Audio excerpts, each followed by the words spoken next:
কুষ্টিয়ার দৌলতপুরে বিলের জমির পানি বের করাকে কেন্দ্র করে প্রতিপক্ষের হামলায় যুবদল নেতা সহ 10 জন আহত হয়েছে। শুক্রবার দুপুরের দিকে উপজেলার রিফাইতপুর ইউনিয়নের হাসানপুর গ্রামে সংঘর্ষের এই ঘটনা ঘটে। কিছুদিন আগে বৈষম্য বিরোধী ছাত্রদের পক্ষ নেওয়ায় আওয়ামী লীগের সমর্থকরা আমাদের উপর হামলা করার পরিকল্পনা করেন বলে জানান যুবদল নেতা। আজ বিলের পানি বের করাকে কেন্দ্র করে হামলা করে আওয়ামী লীগের সমর্থকরা হামলার সংঘর্ষে উভয় পক্ষের অন্তত 10 জন আহত হয়।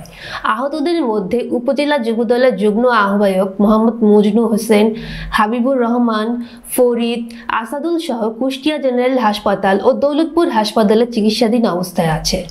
এ বিষয়ে দৌলতপুর থানার ওসি মোহাম্মদ নাজমুল হুদা বলেন, হাসানপুর গ্রামের বিলের জমির পানি কেটে বের করা নিয়ে দুই গ্রুপের মধ্যে সংঘর্ষ হয়েছে। সংঘর্ষে বেশ কয়েকজন আহত হয়েছে। খবর পেয়ে দৌলতপুর থানা পুলিশ ঘটনাস্থলে গিয়ে পরিস্থিতি নিয়ন্ত্রণ করেছে। বর্তমানে এলাকার পরিস্থিতি স্বাভাবিক রয়েছে, তবে সেখানে পুলিশ মোতায়েন রয়েছে। অভিযোগ পেলে আইনগত ব্যবস্থা নেওয়া হবে।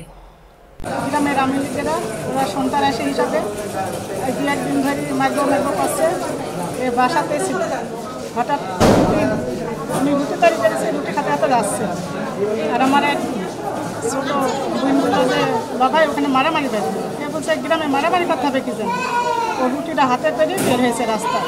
তারপরে আওয়ামী লীগের ওই আসাদুল, মফিদুল, পলাশ আর অনেকে সবাই আসে, তখন ওখানে আমরা বিশ্বাস চাই যে বৈষম্য বিরোধী মানে ছাত্রদের পক্ষে কথা বলেছি, এটাই হচ্ছে আমার বড় অপরাধ বলে আমার কাছে মনে হচ্ছে। এখন যারা আমার গায়ে আঘাত করেছে তারা সবাই আওয়ামী লীগ করে।